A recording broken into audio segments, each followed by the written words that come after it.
Hello again, guys. It's Carly from the Poetry of Nice, and I have my weekly sales update video for you guys. I am going to crack on straight away and show you Etsy, Poshmark, and eBay this week. That is February the 25th to March the 3rd. I'm going to show you what's sold. I'm going to tell you, obviously, what platform it's sold on. I'm going to let you know how much I paid originally and where I sourced it from, how much it's sold for. And then right at the end of the video, if you can hang in till that far, you will be able to hear things like my gross profit for this week, my cost of goods total, my fees total, my net profit, and all that kind of stuff. So if that interests you, don't forget to stay till the end so I can give you those numbers. And please bear in mind, for the most part, I do not do free shipping. Some items I do. I will let you know which items those are, and I will, of course, take that into account when I'm working out what my net profit for the week was. And other than that, buy, pay shipping, and yeah, let's just get stuck in. So Etsy, first of all, Etsy has been doing a little better for me. I'm really excited about the way she's going. Touch wood, I don't want to jinx it or anything, but I'm enjoying the sales that are coming through so far. So I sold this 90s fanny pack that you can see here. I got it for 50 cents at a rummage sale. It sold for $19.95. It was probably listed for about, on Etsy, probably about 2 months, if that. This skirt was cross-posted, got lots of activity. I actually picked this up for 34 cents at a rummage sale. It was a filler bag situation, and it's only been listed for about 1 to 2 weeks at this point. It's sold really quickly, as you can tell, and it's sold for $39.95 plus the shipping. Like I said, paid 34 cents, and it was a no-name brand. It was just a 90s plaid high-waisted skirt with built-in suspenders. Very cool piece, so $40 for that. This book has been listed for quite a while, probably at least a year at this point. It was not a hardback, it was a paperback. Paid 10 cents at a yard sale for it, and it sold for $24.95. And it was from 1965 with some illustrations and things inside. So a really lovely piece. Okay, and on to Poshmark. So this, I am just so glad to get rid of it. We all have those pieces. $12 is sold for. I took a best offer. Bearing in mind on Poshmark, sometimes I go ahead and send out offers, and those are what get accepted. When that happens, there is a $1.80, I think it is, shipping incentive that I give the buyer and I pay out of pocket. So please bear in mind that a few of these items will probably have that incentive also to take into consideration. Okay, so J. Crew, it just had like a black anchor sequin situation on the front, just a tank top. I don't know why I thought I'd get more than $12 for this. I haven't got a clue. I paid 50 cents. And so I'm just really glad to have it in my closet because it's been at least a year. Oh my goodness, that I've had it on eBay and Poshmark combined. Crazy. This tank top, it was kind of like a low scoop if you wore it, just a little higher at the top. It was a low scoop on the back. I really liked it and almost kept it for myself, but decided I did not need another black tank top in my life. Thank you very much. This is the brand. It is Chaser, which is a really nice brand, but their graphic tees and things like that tend to do a lot better. This was obviously just plain. However, it did still sell for $20, and I paid $2.90 originally. Free People. So at the end of this week, I'm going to be putting out my video that I've talked about a little bit just in the last couple of weeks of 30 cursed items that I cannot sell. These are items that should sell because they are great brands and good styles and things like that. But for whatever reason, I just could not move them. So if you're interested in that, make sure that you subscribe and hit the bell button so that you can see when I post that later on in the week. But this was one of the items featured, and I actually sold another one today, which is so typical. They have hung out in my closet ever since I've opened it here on Poshmark, so almost a year, and they've been on eBay pretty much before that. Very, very long tail items. But anyway, Free People, I paid 50 cents at a rummage sale, and it sold for $18. So, you know, I will happily take that for something that's been hanging out so long, and I guess it's going to be featured in the video anyway at this point. Okay, so this I've had listed for probably about 3 weeks now, Lafayette 148, which is a really nice brand. Let me go ahead and show you that label in case you haven't seen it. Unfortunately, the size tag was cut out, as you can see there. So what I did is I measured it and also put on the actual sizing chart from the website to help my buyers figure out exactly how it was going to fit and if it was going to work for them. I paid $3. That's how much it cost me when everything was evened out from the particular haul that I did. And obviously it sold for $30 there.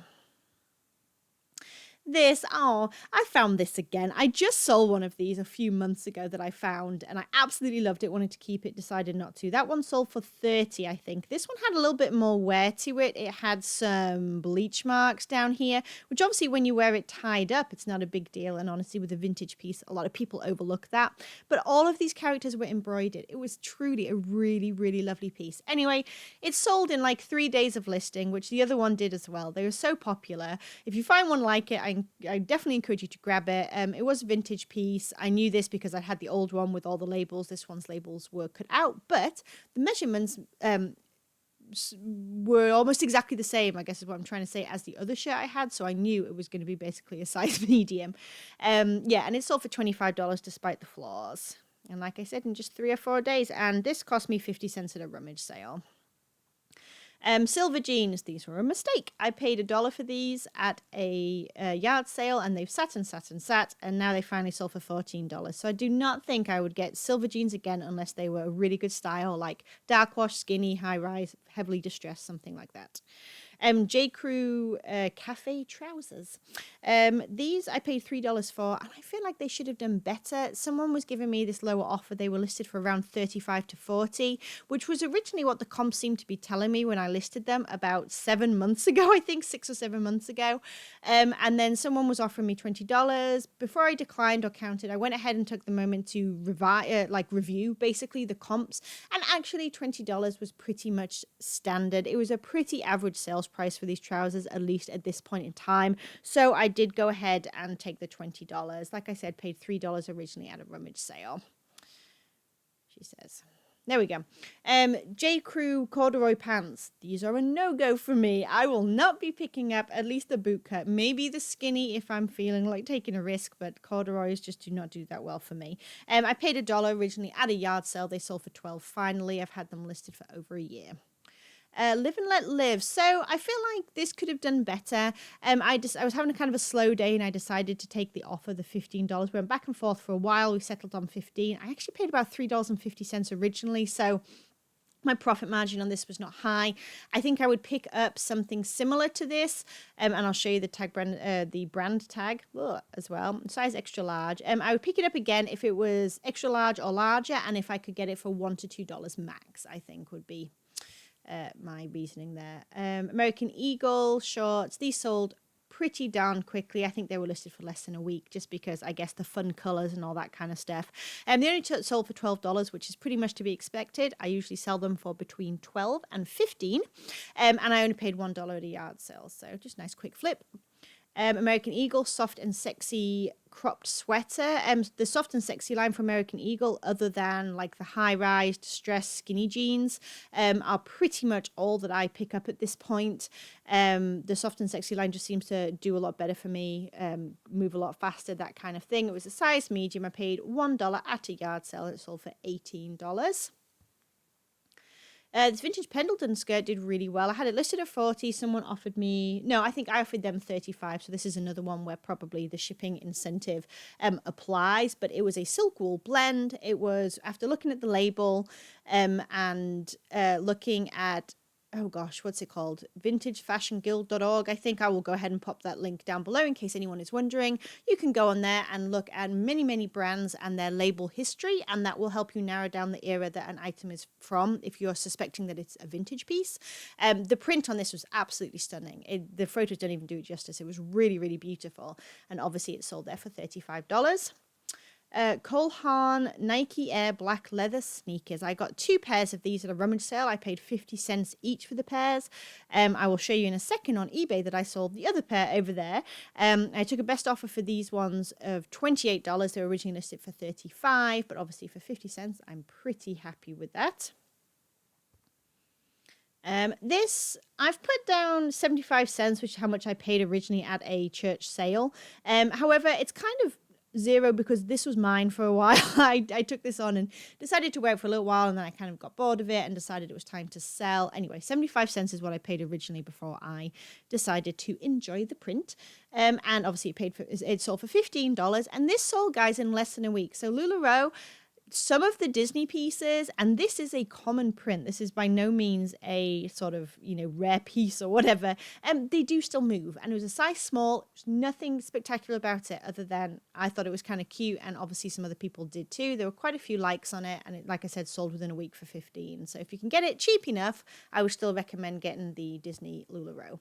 Onto eBay. So this was in a filler bag, and so I have it down as 34 cents, but really from the size of it, like I barely even class it that I bought it. I just kind of like slipped it down the side in the bag. But it's Carnival Cruise. I've sold fanny packs by them before. This was like a very small kind of ID pouch that you would wear around your neck. There was only one other one that had sold on eBay. It sold for $12.99 with free shipping. So that's exactly what I put it with no best offer feature. And it sold in about 5 days of listing. Carnival Cruise pieces like this, I do find them at rummage sales and things because people, get sick of it, or it's promo stuff and they're not interested, and they seem to sell pretty darn quickly within a week for me, all the pieces I've had on eBay specifically. Not Your Daughter's jeans. These were the Barbara bootcut jeans. I knew that because they have the style number on the label right there, 400B, and you can look that up via eBay. Via Google. Or eBay, you could probably do it as well if you plugged it in and see what you get. But they were just a black, like a solid black wash. They were like a very high-waisted because they had the tummy tuck, whatever it is that they have. And I paid 34 cents for these two. I took a best offer of $20 by a paid shipping as well. This Ann Taylor top, I liked it so much and I wanted to keep it, but it just didn't suit when it was on. So I decided to sell it. I paid $2.90 at a thrift store, and it sold for $20 on a best offer with buyer paying shipping. And it had this really pretty like button detail all the way down the back. So nice for spring. Victoria's Secret pink Georgia Bulldogs. I do pick up the Victoria's Secret like very, very heavily blinged pieces. This actually was all sequins on the front actually, but I wouldn't really consider that heavily blinged. I just figured I'd mention it, but like very, very, very blinged pieces, or the collegiate pieces I seem to do quite well with as well. Everything else I pretty much steer clear of nowadays, but I paid $2.90 for this as well, and it sold for $25.49 on sale with free shipping. Shipping was it was no more than $3.50, I believe. It was actually less than that, but that's what I rounded it up to, and yeah, paid $2.90 at a thrift store, so not too bad at all. And that sold within the month. And then this Vince sweater. Good Lord, it's late at night and I cannot speak. Forgive me.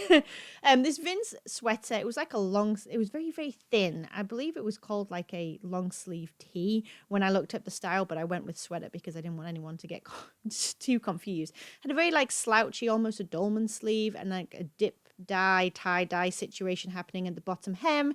Again, paid $2.90 at the exact same thrift store that I found the Georgia Bulldogs Victoria's Secret shirt, and it sold in the same amount of time, about 4 to 5 weeks total-ish, on sale again, as you can see there, for $25.49 with free shipping. Again, shipping was no more than $3.50.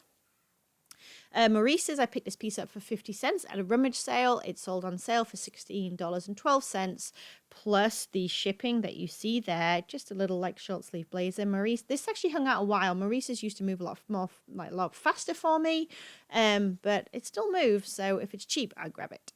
This is a piece I would not pick up again. A vintage 90s Florida Miami Marlins hat. It did have some wear to it. There was quite a lot of discoloration around the inner brim, which I put photographs in and did disclose in the listing as well. Overall, I just think this particular team, or maybe just this particular era, is oversaturated. I'm not sure, but this hung around for at least a year. I only paid 25 cents for it, and I took a best offer of $10 plus the shipping. But still, I probably wouldn't get this again unless it was a lot older piece. It was 100% wool, I believe. And if you're wondering how to date collegiate wear, if you have a feeling it might be vintage, you can look at the logo history, and you can look at the sort of almost like the minutiae of it. Really, they do a lot of things like maybe change the angle of something or the color of something else. You can look closely in through the years, as it were, and it should break it down. You just Google it. It's really simple to do, and I'll give you a great way of trying to hone in exactly when your piece is from. I'll also show you as well the inner labels, what gave me a clue that this was vintage. Obviously, it's like the graphics and things like that sort of say vintage as well to me. The fact that it's sized, the fact that it's 100% wool in a hat is often like a baseball hat is often a really good indicator that it's an older piece. And then of course looking at that logo and doing some logo research there helped me define that this was most likely a 1990s piece. I hope that helps someone. Matisse vintage boho mule. So I had these, I paid 50 cents at a rummage sale, and I've had these for about 5 or 6 weeks listed. They had a lot of love on Poshmark. Some watches on here finally sold for $28.04 plus the shipping. Yes, and I thought they were lovely, and I got them purely on style and then realized that the brand was not terrible. I'm going to go ahead and show you the label of that as well. They had leather soles, which is what gave me a clue that they were probably a pretty nice piece, as you can see here. And there is the label there. All right. These sold really quickly. I paid 34 cents for these Kenneth Cole Reaction red paint and leather shoes. And they had the style name inside. They did not look like they were doing too well necessarily on eBay or Poshmark, so I decided to price them a little high. I priced them at $40. Someone came along and offered me $25. And since the comps weren't super strong and I only paid 34 cents, I went ahead and took that. And they sold in less than a week. This vintage Levi's sweatshirt, like a crop sweatshirt, I picked this up at a thrift store and it came out to $4.70 when everything was broken up. There's the tags. It was all embroidered. It was very, very cool. And it sold for best offer of $25 as well. This little guy I've had for forever. I picked him up at a yard sale right at the beginning of the season last year, and I finally started auctioning off a few pieces. So someone bid $5.99 for him and paid the shipping. Shipping, unfortunately, was quite high because he was pretty darn heavy when he was all packaged up. But yes, I paid $1, and I'm just happy to see him go to somebody else's house. This is the other pair of the Cole Haan shoes that I got. You know, I showed you the other ones earlier that sold on Poshmark. These sold for $31.49. So they're both around the same. You know, the one with 28, this is 31. They're pretty comparable there as well. They're exactly the same except for they had like a pink stitching on the black leather. And I paid 50 cents for these. And as you can see, they sold for $31.49. These shoes I picked purely based on style. There was no other reason for me to get them, and I wasn't sure if they were good or if they were bad, honestly, but I thought they were cool. Obviously, this very like cool like tartan plaid with these oversized bows, like a block heel, definitely vintage. I don't know, whatever. They had a lot going on, but I paid 50 cents, and like I said, grabbed them just because I thought they were cool. And they sold on a best offer of $18.50 in about 4 weeks or so, 4 to 5 weeks, which for me is pretty, I'm happy with that. This was a fail. This was Mango, which actually back in England we have Mango as a brand on like the high street, and it's a really good brand. Like, it's definitely not cheap. So I went ahead and grabbed it because it was a graphic, you know, I guess it was like a sweatshirt really. It was kind of knit, but it was a graphic top, and I thought the brand was pretty good. I paid $1, I think, for it at a yard sale. I took a best offer of $10 in the end. Oh no, I paid 50 cents, I'm sorry. But I took a best offer of $10 in the end because it just was not going anywhere, and it had been listed on both platforms for at least a year at this point. Cool. Let me go ahead and show you this label as well. This is an outdoorsy brand. It's pretty darn expensive. The pants tend to do better, in my opinion. Here's the logo. The t-shirts don't do too bad. I paid $2.70. Honestly, it was one of those things where I saw the brand and I hardly ever find it, so I just went ahead and grabbed it. It sold on a best offer for $15, which actually is pretty standard when you look at the comps and things like that. So probably wasn't a great purchase for $2.90. But like I said, I got a little bit blinded, if you will, by the brand. But I would pick it up again for like $1 or $2. The t-shirts and the pants, absolutely. Aloe, I think is how you say this. This was Aloe with a Pure Bar sort of collaboration situation happening. That's the Pure Bar logo down there. Thank you to anyone who helped me suss that out, by the way, on this channel. And this was just obviously a split back yoga t-shirt. It's a yoga brand essentially, or like a workout brand. And it sold on sale, as you can see there, for $22.49 with free shipping. Shipping on this cost me like $2.50. I think it was very, very minimal. And the last thing I'm going to show you is this graphic t-shirt that is a no-name brand. I picked it up just because I thought it was cool. And I paid 50 cents for this. This was probably about 9 months ago at this point. It's had had likes, this has watches. No one's sort of jumped on it, as it were. And it finally sold for $17.99 plus shipping, which I'm happy about for, you know, something selling purely on style. All right, you guys, so let's do the numbers real quick. Gross profit this week was $688.44, so definitely a better week for me. It's picked up quite a bit. To be fair, I will tell you that I have been listing closer to 10 items on average as opposed to my usual 5, so that could also account for the uptake in sales. I'm not sure, we'll see. Cost of goods total for everything I showed you here cost me $45.06 to purchase. Fees on average, I pay 20% fees, and I call it 20% as I tell you in every single sales video, just to kind of keep it standard across the board. Poshmark is a 20% fees. eBay gets almost there when you take into account PayPal fees and the eBay selling fees and all that kind of stuff. Etsy tends to be less, but I like to round it up to 20% just to be super transparent. So I have fees down as $137.69. Shipping was about $11.50 roughly when I offered free shipping. And so that would make my net profit about $494.19, which I'm pretty happy about because, as I tell you guys, you know, I'm a work-at-home mom, as it were. I'm super busy keeping tiny humans alive. And I only work 1 to 2 hours a day. So to walk away with $494.19, obviously before taxes, for only working 1 or 2 hours a day, I'm pretty damn pleased with that. All right, you guys, I hope that your sales are picking up as well. I hope that you have some sunshine soon, wherever you are. And I will talk to you all in the next video. Thank you guys so much. Bye.